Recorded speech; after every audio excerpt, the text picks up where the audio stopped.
Alright, what's going on, everybody? So this weekend we got Misfits 22, and honestly it's lining up to be one of the best Misfits cards they ever had. So I'll be going through the card, giving my fight predictions and how I think the fights will end up playing out. But real quick, before I get into the video, 95% of you guys aren't subscribed, so if you like Misfits boxing, pro boxing, or UFC content, I post 3 to 4 times a week on this channel at least, so make sure you guys subscribe. I appreciate you. Alright, so the first fight that I'm going to be talking about, by the way, I am going to skip some because they stacked this card and put a crap ton of fights on it, and the extra research for how little I know about these people, I'm just going to skip the prelim-ish fights. But the first fight that I'm going to be talking about is Chase Demore versus Nathan Marsan. Now, the build-up for this has been something else. Nathan Marsan is a bit different. He said some questionable things. He's like Amadeus Ferrari, but way weirder. He just says weirder stuff. He definitely gives me a vibe, that's for sure. But in their face-off, he obviously threw an egg at Chase, which got a big reaction out of Chase. He had people holding him back like he was Thanos. It was pretty crazy. But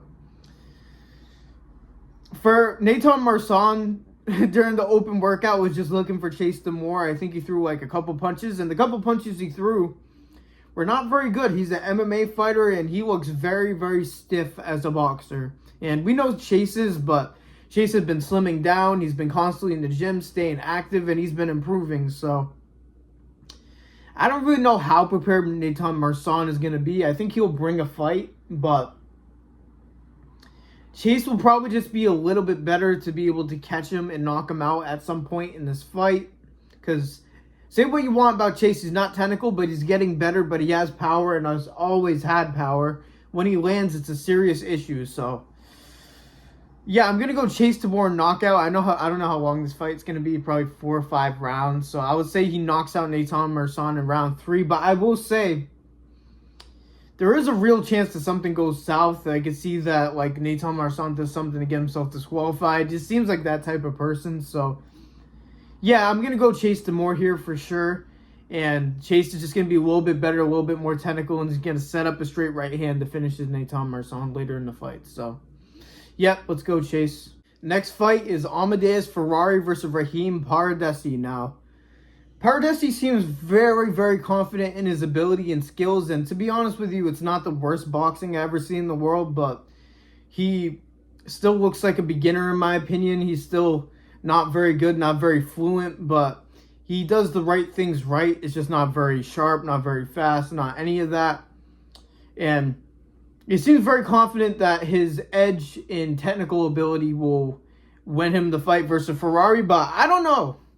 It is very hard to face somebody that is just absolutely swinging at you, and to be honest, I don't really expect any other game plan out of Amadeus Ferrari. I think he thinks that that is a strength of his, and to be fair, it is. It just really screwed him over late in that Salt Poppy fight because he gassed out, but Paradesi is not anywhere near Salt Poppy. Even if he was good, he probably still wouldn't be on the level of Salt Poppy just because he hasn't been training as long. I know he apparently fought 2 times this year, so he has in-ring experience, but I guarantee he didn't face anybody like Amadeus Ferrari. Ferrari's going to put pressure on him right away, and we're really going to see how composed he is because he seems confident, but I don't know, man. I feel like you can't play the technical game with Ferrari completely. Even Salt had the brawl with him. So I don't see it going very well for Raheem Paradesi. I think that Amadeus Ferrari is going to put pressure on him, and I think he's going to finish him in round 1. I just think it's going to be too much. I hope Paradesi stays around. Hopefully they give him another opportunity. I just don't think this is a great matchup for him, that's all. Next fight, Joey Essex versus Numero. Let's go, Portugal. Let's go. Bro, we got no fighters anywhere, and we got an influencer boxer first. Hey, we'll take it, you know what I mean? I'm going to be rooting for him all the way. But objectively, looking at this fight, I really like the energy that they're bringing. This feels like an OG influencer boxing fight. It's one of the part of the reasons why this is such a great card. I feel like it has everything. I feel like this is the perfect energy because we have fights like Wakey Wines versus Modine where they didn't train for shit. And it's just a waste of time. These guys are putting in the work. Numero has fought before against a professional boxer, which he obviously lost. But he showcased some skills in that fight. He showcased that he's able to move around the ring pretty fluently. He's able to move around very well. He wasn't able to finish through his punches like you would like to see. But it seemed a lot better in the open workout. He looked like very sharp, very fast. He cracked the pads. He looked very good. And the thing about Joey Essex, he came into the ring in the open workout and he just didn't look very polished at all. He wasn't finishing through the shots. Kind of similar to how Numero looked in the fight when he actually fought. But in the open workout, you don't love him going like this, not finishing through the shot. You know what I'm saying? He's not doing any of that. And that could be like a he's not in the ring type of thing. He's going to throw a full punch when somebody's actually in front of him. That could definitely be the case. But I think Numero actually looks very polished. I think he might be able to outpoint and box him that way in the ring for Joey Essex. But I'm sure it's going to become a scrap because even though Numero looks good for the amount of time he's been boxing, he's still early. So it's going to end up becoming a brawl at some point in the fight, which maybe that can favor Joey Essex. But I don't know, man. Numero looked good. He looked good. So I also think he's tough. I think if it gets into that exchange, I just think he'll be able to land a better shot. And I don't really want to say, I always feel bad sitting here saying that it's going to be an early finish, but I think Numero actually has some real potential. So I'm going to say that this goes the distance, but he just outboxes Joey Essex, and Joey Essex just makes it a scrap. So I'm going to say a Numero decision, but I think there is a real opportunity for Numero to finish Joey Essex if he looks the way he did in the open workout. So let's go. Portugal, we got Numero. Let's go. Next fight, Ty Mitchell versus Sean Hemphill. Now, this is a huge step up for Ty Mitchell on paper. I know Idris was like 15-0, but he destroyed Idris Virgo. That was a statement win. In a fight where everybody realistically thought it was going to be a close fight, Ty Mitchell just put hands on Idris Virgo. I called that he was going to beat him because Idris Virgo has some very crappy striking defense. He just gets tagged all the time. And Ty Mitchell just throws hands, simply. He isn't the most technical boxer in the world, but he will throw. And he will throw for unorthodox angles. And he will hit you with combinations and not be scared to exchange whatsoever. And now, Sean Hemphill, I looked into his fights. He is a very passive fighter. He likes to stick and move. He likes to circle around the ring and win off points. He only has a 34% knockout ratio, so he is not known for getting people out of there. And even when you go into his fights, when he throws, it's not the most tight boxing. He leaves himself open, and I gotta say, there is some real opportunities for Ty Mitchell to upset him here. I don't think Sean Hemphill is the greatest boxer, to be completely honest with you. He isn't. He is very technical, and for his size, he can move around very well. I will say that. That's probably why he's credited the way he is and the way he was able to win all his fights off point fighting. But that's not the fight that Ty Mitchell is going to bring, and I think that Ty Mitchell may be able to cut off the ring good enough where he could catch Sean Hemphill with a shot. I don't think that Sean Hemphill is going to be the one putting on the aggression, not at all. So, and I feel like that's the way you have to beat Ty Mitchell, is you have to keep him at bay, but Hemphill is going to try to point fight him, and Ty Mitchell's just going to go for the finish. So I think that Ty Mitchell will be able to, I don't know how long this fight's going to be. It's a pro fight, but it's also on Misfits. I would guess it's about 6 rounds, 8 rounds max. So I'm going to say that Ty Mitchell gets Sean Hemphill out of there by round 5. I think he'll get him trapped in a corner and land an exchange on him that hurts him. And it could go to decision, and Hemphill might be able to beat him by decision, but I don't know. I just seen when Hemphill throws punches, he leaves himself open. So I think that Ty Mitchell's unorthodoxness will, like, that's a word. I think he'll win him the fight. So I'm going to go round 5 finish for Ty Mitchell. All right, now for the feature fight, Dylan Dennis versus Warren Spencer, the first fight in Misfits MMA. Now, Warren Spencer and KSI really tried to make a deal with Dylan to double the money if Dylan knocks out Warren Spencer instead of taking him to the ground. Dylan's not going to listen to that, man. Because, listen, Warren Spencer can really crack, and he is fast with his feet. He can close the distance very fast. And that aspect of the fight, watch out, you know what I mean? I don't think Dylan should try to get into a boxing match when he signed up for an MMA fight. Now, I agree that I will be a little bit bored if he holds Warren down the entire fight, but we know that's not how it's going to go. if Dylan gets worn down, he's going to play with him. So maybe he drains out the clock and makes the fight go on.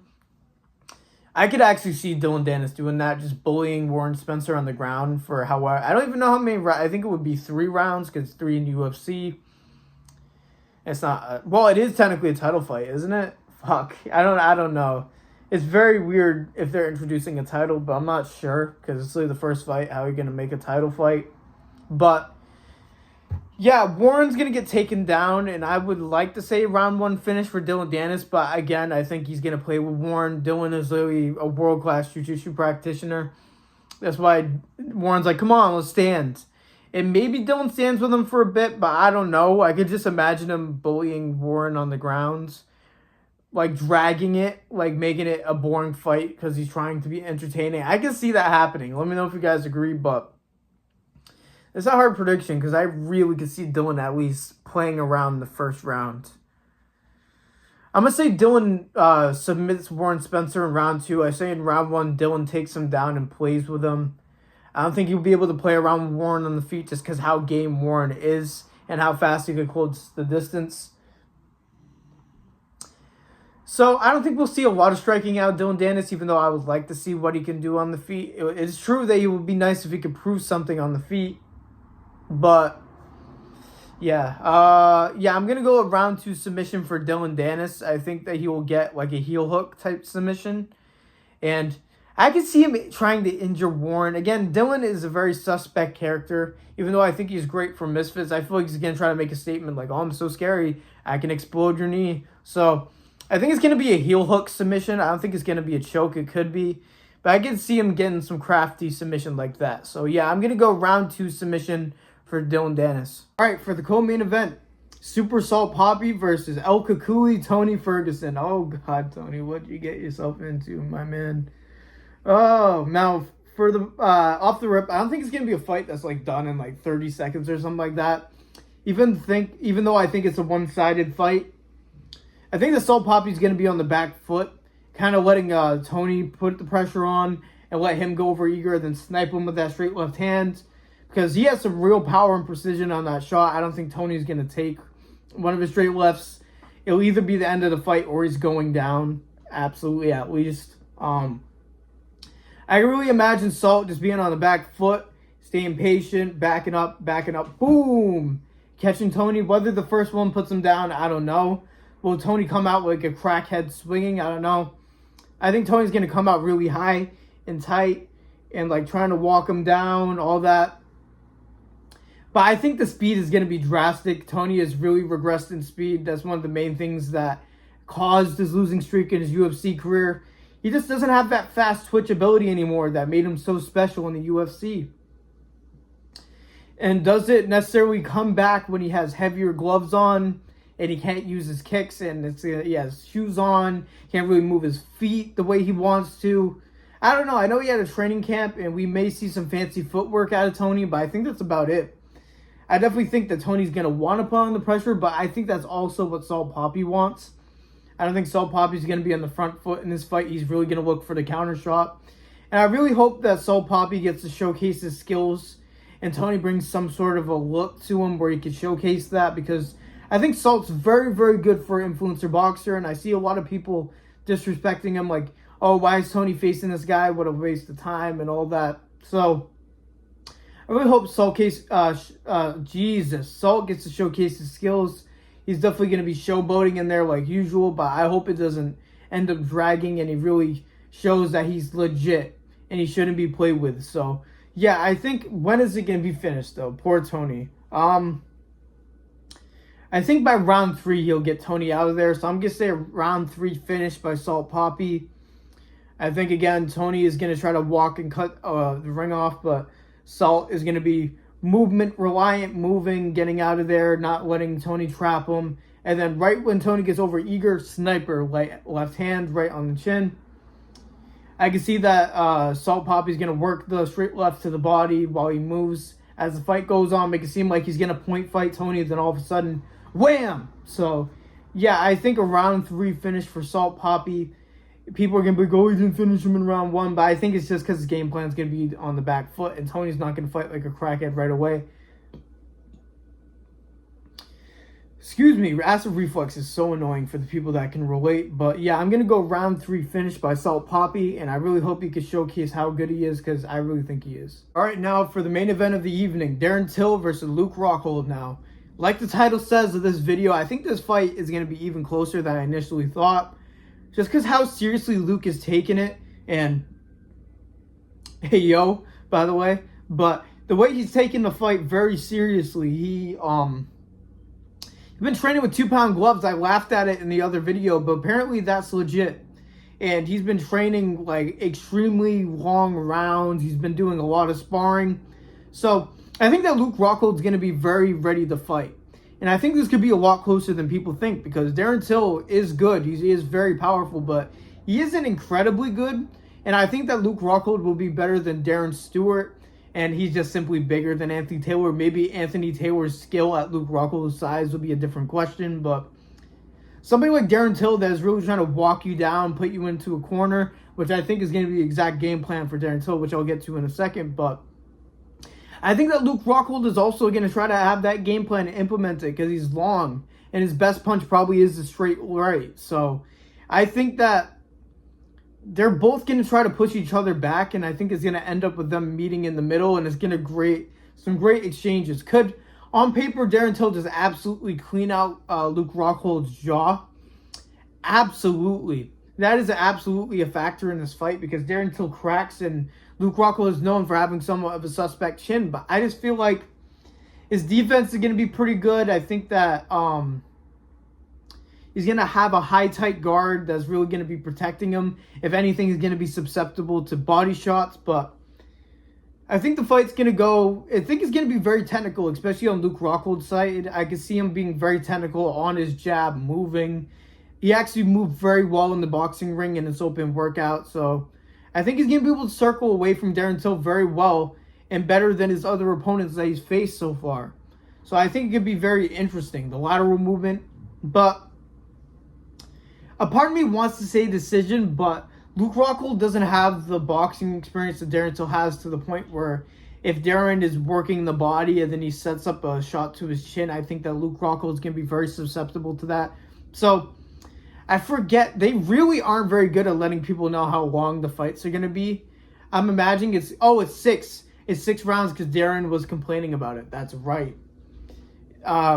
Darren tried to make it 8 rounds. Luke somewhat accepted it, but I don't know if it's going to change 6 to 8 rounds. I don't know, but my prediction is by round 4 or 5, Darren Till is going to be working the body, have him in the corner, and he's going to set up his straight left upstairs.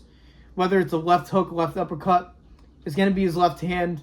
But I think it's going to be a shot where Luke is looking to block the shot, and he's open right here. I think he's going to clear out Luke Rockhold's chin in round 4 or 5. But I think up to that point, I think it's going to be a very good fight. I don't think it's going to be a one-sided beatdown like some people think, because, oh, Luke Rockhold wasn't the best boxer in his career. I think he's very underrated based on what people were saying. I think he has very accurate shots. Again, I say it in every video talking about Luke Rockhold, but he rocked Mike Perry in their bare-knuckle fight. He landed good shots on Mike Perry. He has a nice straight shot, too. And he's going to be ready. He's going to be conditioned. I think his defense is going to be decent until he's confused on when it's going to the body, when it's to the head. And that's how I think he's going to get caught. But I don't think Darren's going to just be able to headhunt him and get him out of there. So I think that Darren's going to work him out. Hey, yo, again. He's going to work the body and then set up the straight left upstairs. And it's going to happen in rounds 4 or 5, but I'll say 5. Again, I think Luke is going to be better than Darren Stewart. And Darren Stewart was able to put it on Darren. So I think there will be exchanges where Darren is pushed back, but I think Darren's going to win the footwork battle and push Luke Rockhold back and inevitably finish the fight. But I think it's going to be a very good fight. Let me know if you guys agree down below. So those are my predictions for Misfits 22. I have very high expectations for the card. If you disagree with any of my picks, please let me know in the comments. I'm fine with debating. I'm not going to take it personally or anything like that. Make sure you guys like the video, subscribe, turn on notifications. If you want to see more of me, you really shouldn't trust the algorithm because it's wonky. And yeah, man, hopefully this card is as good as I think it's going to be. I really think that this has some real potential to be the best card in general, because they have a little bit of everything. They have pro fights, debuting influencers, and crossover fights. So I think it should be very good. A lot of finishes. I predicted mostly finishes on this card too. So that's good. But yeah, man, thank you guys for listening to me yap like usual. God bless every single one of you. And peace out.